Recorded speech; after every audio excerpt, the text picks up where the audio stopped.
It's time for another episode of the Shaun Tabatt Show, a podcast where I connect you with thought leaders from across the globe, dig into some of my favorite topics like personal development, marketing, spirituality, and pretty much any other shiny object that happens to catch my attention. Today, my special guest is my friend Billy Hallowell, and we're going to be discussing his brand new film, Investigating the Supernatural Miracles. Billy, it's always a joy to see you, my friend. Welcome back to the show. Thanks for having me. It's been too long. I'm excited to be here. Well, truly my pleasure. Somehow we totally missed each other at NRB, so I'm glad we could connect here a few weeks later over Zoom rather than saying hi in person. Yeah, it's so funny. We're in the same venue, but it's such a crazy venue, and there was so much going on, and you were on my list of people to connect with, and somehow we missed each other. It's kind of wild. Well, we'll see each other in Nashville next year. It's all good. I think, Billy, the place I'd love to start is just hearing about your journalism journey. Like the whole time I've worked with you through the years, I've known you as a journalist working for different news organizations, kind of different Christian venues. But I'd never actually heard kind of your early days and how you got started. And so I'd love to hear about what that looked like for how you started out. And then, looking back, did you ever think you'd be making a film?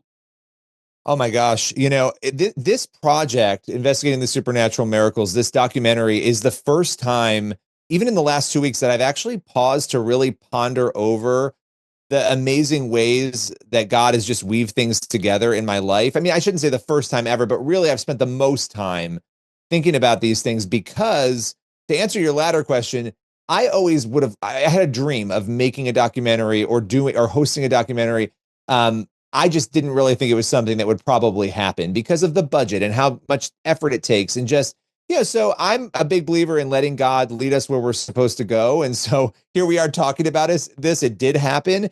But when I go back to the early sort of years, one of the things that God did very early in my life was open a door to media when I was only 15 years old. And, I think about a lot of young people today, and I think, gosh, we need to cultivate experiences like that when God's calling young people to something instead of dismissing them or pushing them off to the side. We need to, once we know that it's a calling from God, really help usher them into it, because I did have people around me who were very helpful and did help guide me. After the Columbine shooting, I really found myself as a 15-year-old freshman in high school, very affected by what had happened, feeling like I wanted to do something. I lived in New York. I didn't live in Colorado. I was nowhere near it. But I created this website, and it's so funny. Teen Web Online was the name of it, back when websites were barely a thing, and created the website as sort of a resource for other teenagers to try to prevent events like that from happening. That experience, I wanted to create a TV show. So when you asked the question about a documentary, as a 15-year-old being very naive, I thought we can create a TV show. It'll be so easy. And so I met with producers. I mean, I made it pretty far meeting with people, but we couldn't raise the money to do that. And I didn't really know how to do that. But that experience led me, by the time I was 18, to have a column. I was writing, I was traveling, I was speaking. So that little project developed into a very big thing for me. And I went to college for journalism, and the rest is sort of history. It was kind of like a snowball that started really young. So I'm 41 now. I've been doing this since I was 15, which is just the majority of my life, which is kind of crazy. And next, Billy, I'd love to hear, like, what was the genesis or for the idea for the film? Like, how did that come about? Did you hear a story? Did you see a need? Like, where did this idea for a series of films looking at the supernatural get its start? Yeah, this too, because we've talked many times over the years.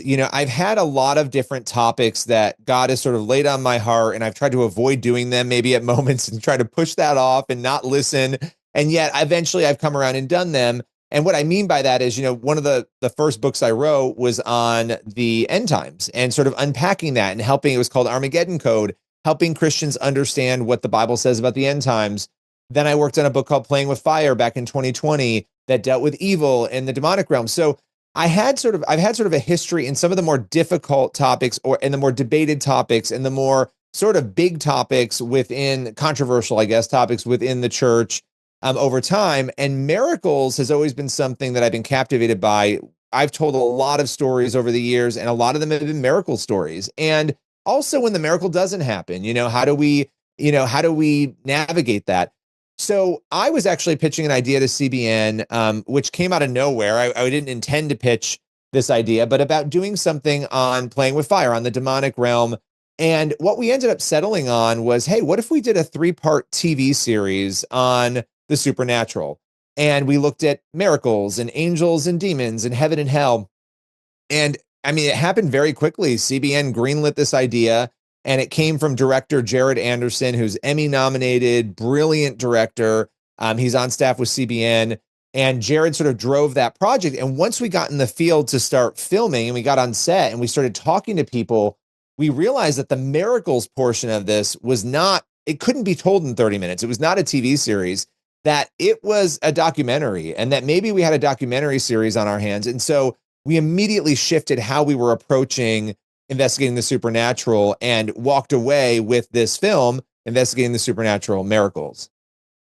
And I'm curious, on a personal kind of faith level, what it was like to kind of go down this rabbit hole for you. Because for me, having worked with NDEs for the last 7, 8 years and being part of charismatic publishing for 11 years, a lot of the people I see in the film I'm familiar with. And this is, miracles and crazy encounters. Like that's kind of part and parcel for my world. Was some of this new to you? Had you encountered, like, what was it like for you? Because at least in my impression, you come from a more conservative background than where I've worked for the past decade.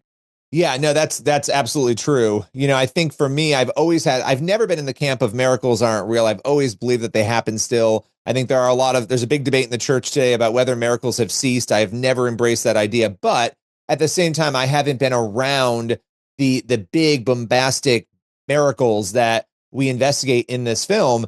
So personally had not been around them, but believed it, thought it could happen. So coming into this, it really was faith shaking in a very positive way, because once you're confronted with some of that, you have to start thinking through the way you live your faith out. You have to start thinking through the way you handle not only the possibility of miracles, but the possibility of a miracle not happening, of a situation not going the way that we want it to, of maybe not understanding the mystery of why somebody isn't healed. And so dealing with those things and coming into investigating them had a really, honestly, a profound effect on me. And at the same time, dealing with some medical things with one of my daughters. And I was telling my family last night, actually, I was like, I hadn't really thought about how God had set me sort of on this journey with this film. And at the same time, my daughter was going through something and we were seeing miracles happen.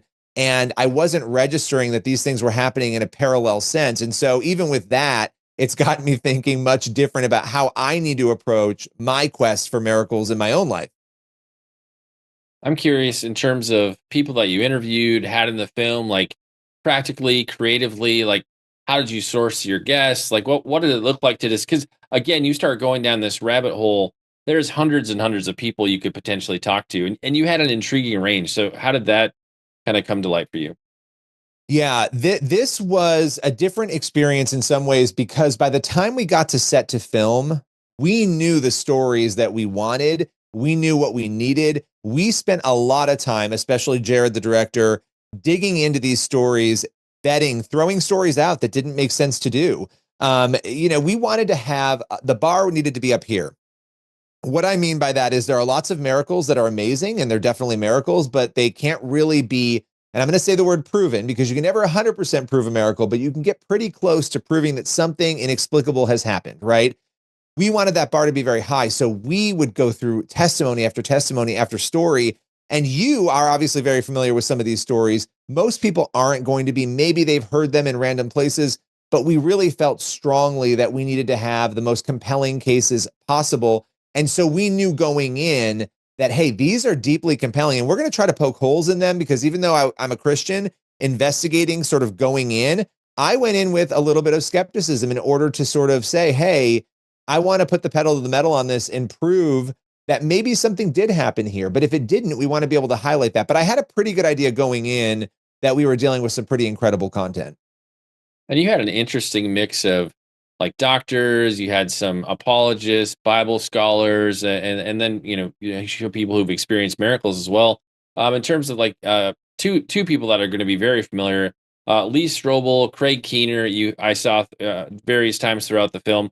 Talk to us a little bit about why it was important to bring in those kinds of voices, in addition to the experiencers of the miracles and the kind of the doctors, scientists angle. Yeah, I think, really you wanted to hit every part of this. If you're going to truly investigate something, if you're going to truly look into something like this, you want to be able to say, okay, I've gone to the theologians, I've gone to the people who have thought deeply about this from a faith perspective, I've gone to the people who have gone through it, I've gone to the scientists and the doctors and the people who have actually seen these things and will back them, and understand that maybe something was going on there. And of course, reenactments too, being able to, we didn't just want to tell people the story, which I do think there's nothing wrong with that, by the way. 90% of the films and the TV shows that deal with miracles are telling a story. We wanted to show people what happened too. And that requires a different level of content. It requires you need to sort of have a multifaceted approach to bring it all together. And I think that's what we were able to do with this. And, the goal is to get people thinking, because at the end of the day, you have the Christians like you and I who believe in miracles. We believe it's possible. We know it still happens today. You have Christians who have sort of bought into this. I would say it's hyper secular, or it's at least a version of understanding of scripture that would say miracles cease, they no longer happen, or maybe they're not sure.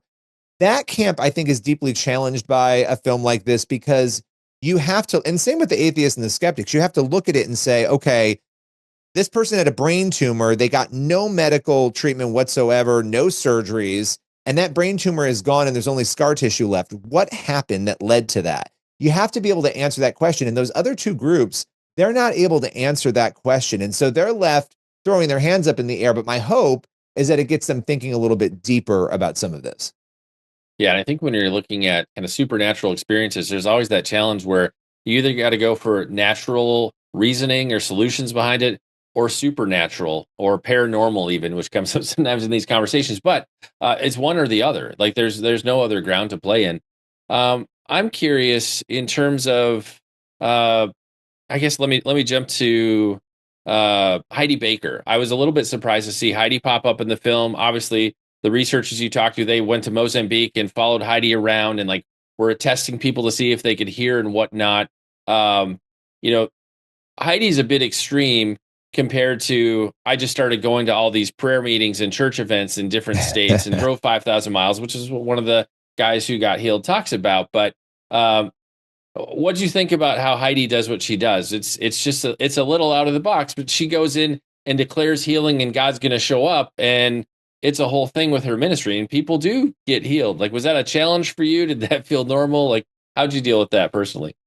Yeah, I thought, I think, look, you're going to have people who there's debate around them in this space, right? And you're going to have even the subjects we had, right? There are people who are going to debate and discuss how they approach their own understanding of their miracles. I think with Heidi, what the reason she was included in what was, because we didn't talk with her, we didn't interview her, but what we did was we showed this experiment. And the reason it was compelling was because Josh Brown, Dr. Joshua Brown and Candy Brown, they went out and they actually did an investigation, a scientific investigation of these healings.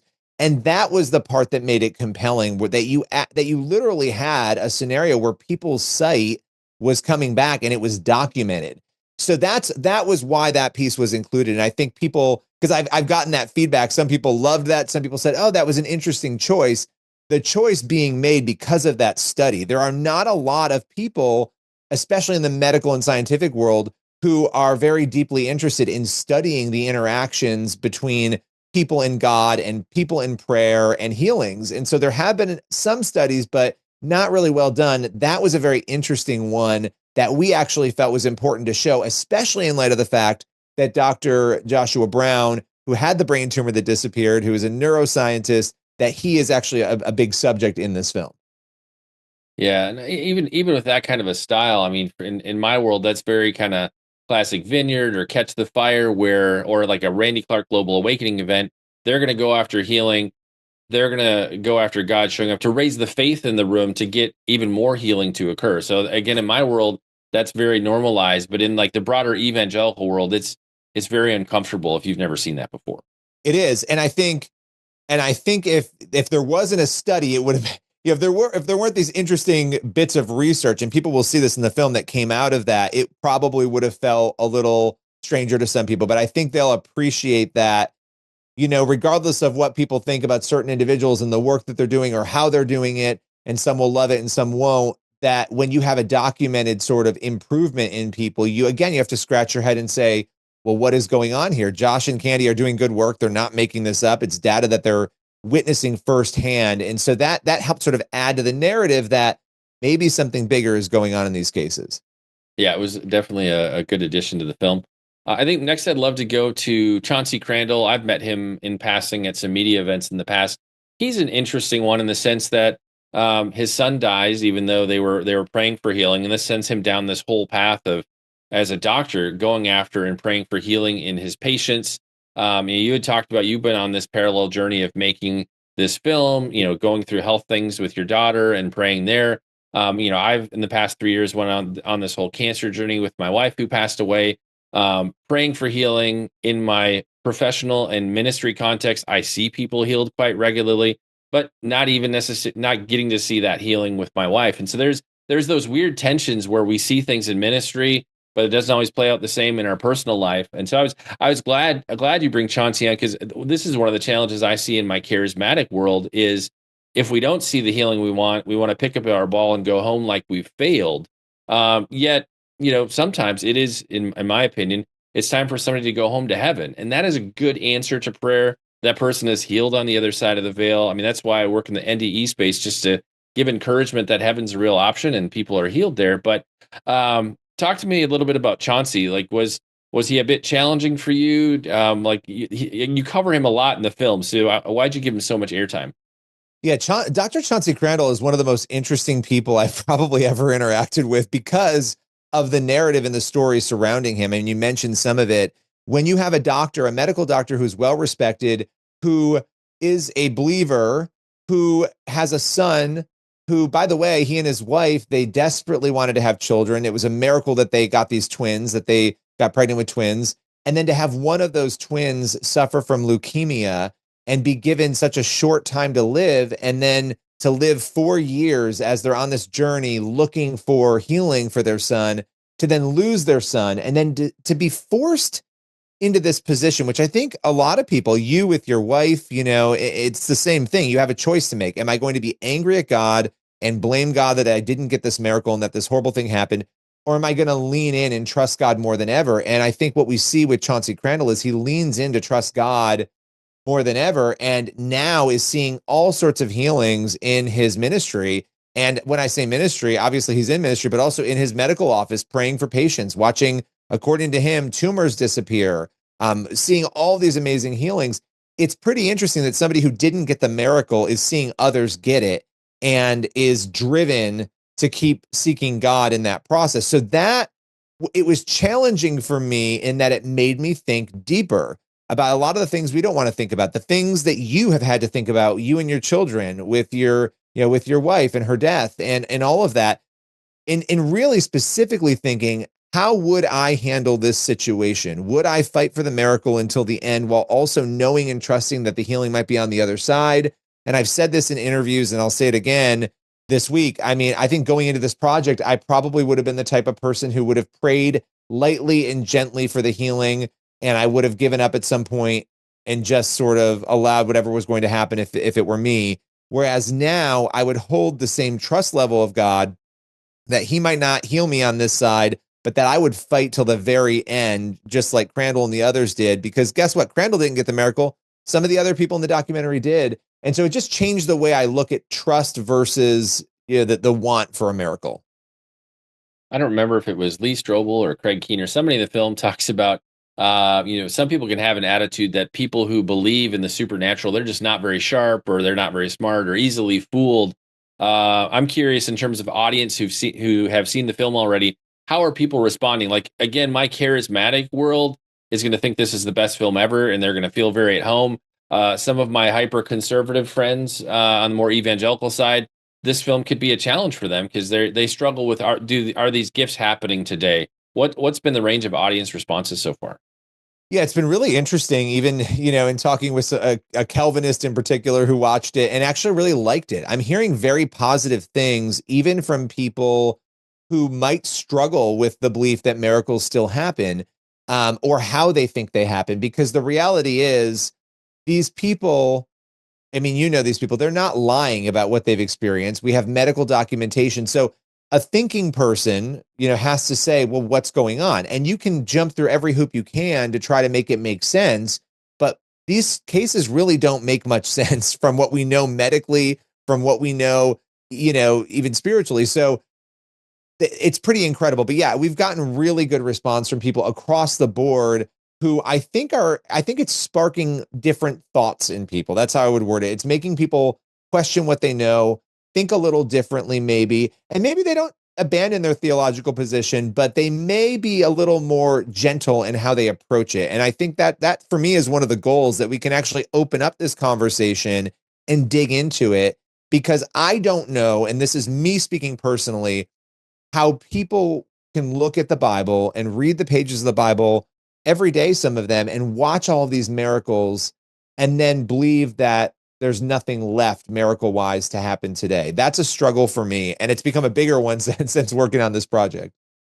Yeah, and I can say based on my own journey, like I grew up very conservative, and in God's sense of humor, I became a senior publicist over a charismatic brand 10 years ago, and I had to go to all the conferences where people are praying for healing, and people are saying they've been healed and their lives are transformed. And once I was thrown inside the fishbowl, I was like, okay, I have to take it seriously, and I really judged it by the fruit. Like I was seeing people actually healed, seeing marriages transformed, people healed of addiction, and I couldn't overlook the fruit. And that's how God slowly built a bigger comfort level in my life. And so I feel like if we're willing to go to places where we see this stuff happening, God will give us a bigger vision for what's possible. But again, for so many of us that came up who are in our 40s and 50s right now, anything that was even remotely supernatural, it was like, well, that is just bad. Stay away from it. So I feel like with how some of us were raised in the church, we were conditioned against this stuff. Yet I feel like you just said with your Calvinist friend, a lot of us, God's opening our eyes a bit to be like, oh, this actually is a real thing where God's actually moving in this way. But it's a little scary at first because, again, we've been told run away, run fast. Well, yeah, it is. And I think, I think there has to be a recognition too that we're living in a time when everything is so temporal and in front of, it's all about what we can see and feel and touch. And that we want to be careful not to overemphasize these things, but at the same time, we want to be careful not to let the secular culture and that obsession with the material invade our theology, right? To the point where we're not open to what God might be doing. That seems dangerous, honestly. And Billy, you alluded to this a little bit earlier, but in terms of your own journey, like how has working on this project changed you? Like I can say on the other side of the journey with my wife, my belief in heaven is off the charts. My want to pray for people and encourage them when they're facing end of life issues is off the charts, versus some people get into a very dark place. I see God as bigger and brighter in my world. For you on the other side of this first film, like how has God shifted and shaped you? Yeah, I think it's really got me thinking differently about my level of trust in God, and maybe how weak I've been at moments in terms of my willingness to embrace what God is doing and to be open to it. And so it's left me much more open to everything we see in scripture being possible today. And even if I had said before that I believe that in my mind, I don't know that I believed it in my heart the way that I should have. And I'm looking right now, even at my daughter and her scoliosis journey and the miracles we've seen there. And the fact that 3.5 years ago, she went from a 34-degree curve and pretty severe at 6 years old at that time to now, she went into a brace 21 hours a day, full torso brace, and just some difficult things that we were dealing with to have her out of a brace, barely detecting scoliosis right now is pretty eye-opening. And even though we went the medical route and we had doctors helping, she has exceeded what was possible. And I believe 100% it was a miracle. So, seeing that, whereas before I might have said the doctors did an amazing job, while believing that prayer was powerful, I'm seeing more of the power of prayer now than I probably ever have in my life. And for the viewers on the other side of watching this first film, what do you what do you hope shifts? How do you hope you've challenged them? Because just like a book, I always want when somebody finishes that book, I want their faith journey impacted in a meaningful way. So what's that takeaway, that thread you hope every viewer captures? Yeah, the thread is really the hope that people are challenged to think deeper about the role of miracles, how we approach miracles. But I think the big thing for me is that we develop the grit and the perseverance and the trust to do what the families in the film did, to fight until the very end and not to give up. I think a lot of times, we give up too soon on seeking the miracle. And in the midst of giving up, we fail to see and understand what God might be trying to teach us and show us along the way in the process of suffering. Again, going back to Mark 5, the woman bleeding and struggling for 12 years, giving up all her money and still believing and reaching out to touch Jesus, and getting that healing when she can just touch his clothing. I think if we had that level of desperation in our faith lives, I can't imagine the things we could do collectively as a church in this world. So that's my hope, that we get closer to that. And before we got into the interview, we had talked about that this isn't just a single film. This is actually a trilogy. The first film obviously focuses on miracles. Where are you going to take us in films 2 and 3?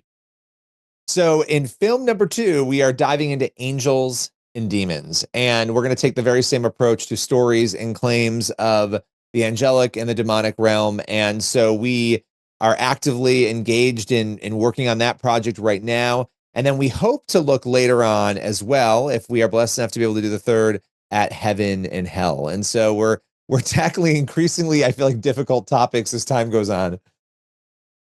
And in terms of ETA for film 2, which is probably a little up in the air, and where do we go to find out more? Give us all the details. Sure. cbn.com/supernatural for our miracles documentary. And we're looking right now tentatively at next year. So I would assume early to mid next year, 2026, which feels so far away, but we'll blink and we'll be there. So that's what we're looking at for the next film. And for the folks who want to go even deeper into all things Billy Hallowell, where do we find you on the web? Sure, you can go to billyhallowell.com. I'd also encourage people to head over to the CBN News, Christian Broadcasting Network News YouTube channel. We have content daily there that deals with some of these topics, deals with the news, and so much more. And we're programming there constantly. So there's throughout the day, tons of videos and news reports to check out. And we'll make it easy like we do with every episode. We'll have links in the description in the show notes to where you can check out this film, links to where you can connect with Billy. I'll even link to some of his books as well, just so you can see not only is he a good news guy and filmmaker, he's also a good writer. So we'll have that all linked up for you right there. It's time to bring this episode of the Shaun Tabatt Show to a close. Many thanks for being a part of my conversation with Billy Hallowell. Once again, the film we talked about today, investigating the supernatural miracles. And Billy, I want to say thank you so much for sharing with us today. It's always an honor and a pleasure to have you back in the show. Thanks for having me.